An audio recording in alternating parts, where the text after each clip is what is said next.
ሰላም ጤና ይስጥልኝ ለኢትዮጵያና ትውልደ ኢትዮጵያን ባለም ዳርቻ ያላችሁ ሁሉ ሰላማችሁ ይብዛ እያለ የምስራቅ እዝ በተለያዩ ቀጠናዎች በፋኖ ታጣቂዎች እርምጃ መውሰዱ ገልጿል። እሱን ጉዳይ የምንዳስስ ይሆናል ማለት ነው። እንዲሁም በደቡብ ጎንደር ዞን ላይ በምረቃ ስነ ስርዓት ላይ ያለ ፋኖ በድሮን እርምጃ መውሰዱም ሌላኛው መረጃችን ነው። እነዚህን ጉዳዮች የምናነሳ ይሆናል። በተለይ ወደ ቀዳሚ መረጃችን ስናል በምስራቅ እዝ በአማራ ክልል በተለያዩ ቀጠናዎች ህግ የማስከበር እርምጃ ተወስዷል። በተወሰደውም እርምጃ ወደ 62 የሚደርሱ እንደተባሉ ተገልጿል ማለት ነው። 28 ደግሞ በቁጥለኛ መልኩ ተስተናግዷል። የምስራቅ እዝ እንደገለጸው በተለያዩ ቀጠናዎች በሰሜን ጎጃም ዞን ነው ጎንጅ ቆልላ ወረዳ ሸበሌ ቀበሌ በተደረገው የዘመቻ ከፍተኛ ሰብአዊ ኪሳራ የደረሰበት ሲሆን በመከላከያ ባደረገው ኦፕሬሽን 41 መደምሰሱንም በአጠቃላይ ገልጿል። በዚሁ ቀጠና ማለት ነው። በሌላኛው በተደረገው ኦፕሬሽን በዚሁ ሸበሌ ቀበሌ በተደረገ ኦፕሬሽን ማለት ነው ከጽንፈኛ ወይም ደግሞ ፋኖ ተብሎ የሚጠራው ቡድን የአመራር ናቸው ያላቸው የባዕዳን ተልእኮ ይዘው ክልሉ ሲያተራምሱ የነበሩ እንደሚከተለው ከፍተኛ ወይም አመራርነት የተቀመጡ መከላከያ በወሰደው የተደመሰሱ ማለት ነው። ከነዚህ ውስጥ አንተነ ሻምበል ቡድን መሪ የነበረ ነው። የሸዋስ ምትኮ ጋንታ መሪ የነበረ ጌታበል ይፍረደው ደቡብ ጎንደር ዞን ተነስቶ እንግዲህ ጎጃም የሚገኝ ነው። ደቡብ ጎንደር ዞን ነው አለባቸው በያዝን ደቡብ ጎንደር ዞን ተዋቸው አንተነ ደቡብ ጎንደር ዞን ታደሰ ሰሜ ቡድን መሪ ታደለ ጌታነ ቡድን መሪ እነዚህ ደቡብ ጎንደር የተባሉት እንግዲህ ከጎንደር ተነስተው ወደ ጎጃም በመገኘት እንግዲህ ለማተራመስ ክልሉን ተልእኮ የተቀበሏቸው በሌላኛ የስምሪት ምዕራፍ ጎጃም ዞን ውስጥ ማለት ነው በደጋዳሞት ወረዳ አረፋ ቀበሌ በተደረገ ኦፕሬሽን በተለይ የምስራቅ እዝ እንደገለጸው ማለት ነው የአካባቢ ሰላም ሲያናጉ የነበሩ የፋኖ ኃይሎች ላይ መከላከያ ባደረገው የክትትል 21 የጠላት ኃይል ላይ እርምጃ መውሰዱን ገልጿል ማለት ነው።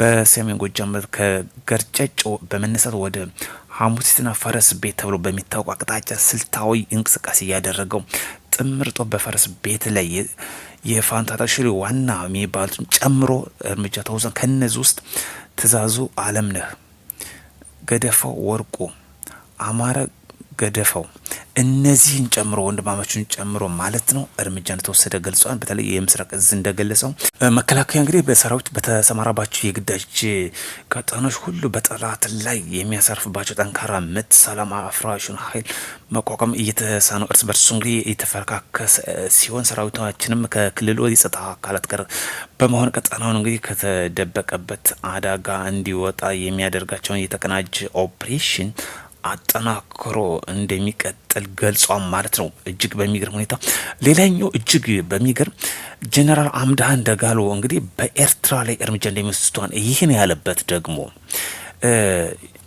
ይህን ያለበት ዋነኛ ምክንያት ካርቱምን እንግዲህ በድሮን መደብደቡ ይታወቃል። ስለዚህ ተዋጊ ጀቶችን አሽሽቶ ኤርትራ ውስጥ ማድረጉ ይታወቃል።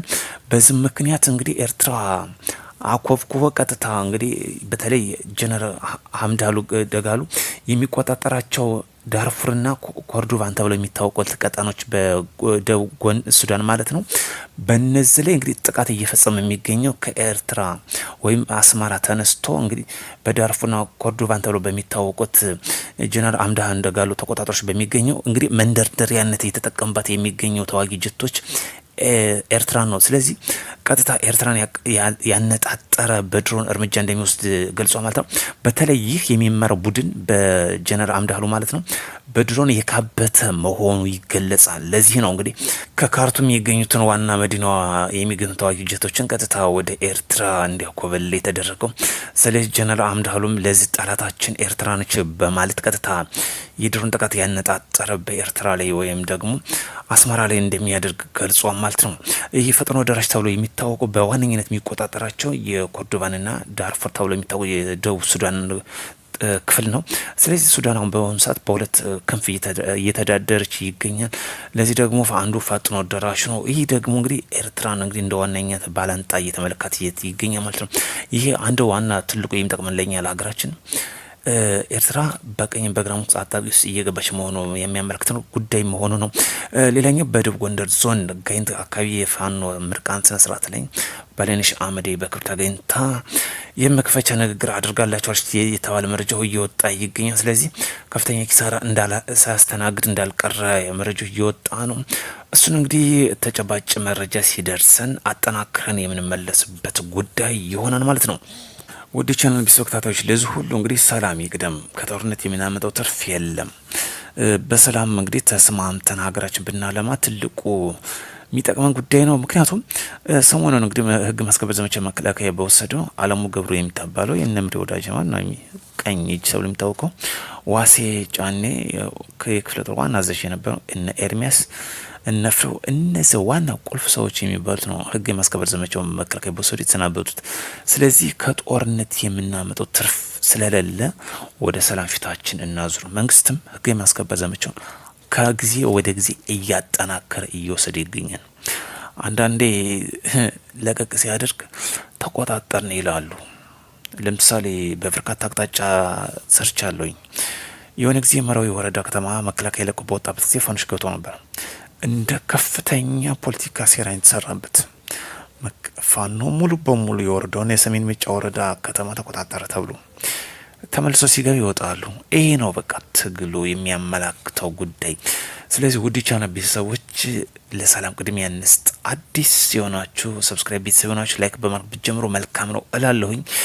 ስለዚህ ከጦርነት የምናመጣው ትርፍ አይኖርም። ኤርትራ ሰሞኑም እንዲሁም በተጠንቀቀለት የተባለ የመድፍ ስምሪት እየተመለከቱ ነበር። ይሁን አይሁን እኔ አይደንቀኝም። ቢሆን እንኳን የምታመጣው ለውጥ የለም። በላይነሽ አመዴ ንግስቷ እንግዲህ ትጎማልልበታለች። ምንም ጥርጥር የለውም። ዘመኑ ከዘመኑ እየተሻሻለ እየመጣበት ነው። የደርግ መድፍዝን ዛሬ ወይም ደግሞ የኃይለስላሴ መድፍዝን መዋጋት አንችልም። ዘመኑ በደረሰበት እየተከተልን ማሻሻል ካልቻልን ስለዚህ አሁን ኤርትራ ያሰማራቸው ይሁን አይሁን ሌላ ጉዳይ ነው። ቢሆን እንኳን ተራ ጉዳይ እንደሆነ ነው የሚያመላክተው። ስለዚህ አሁን ዘመኑ የደረሰበት ትጥቅ መንግስት አሁን እየተዘጋጀበት ነው።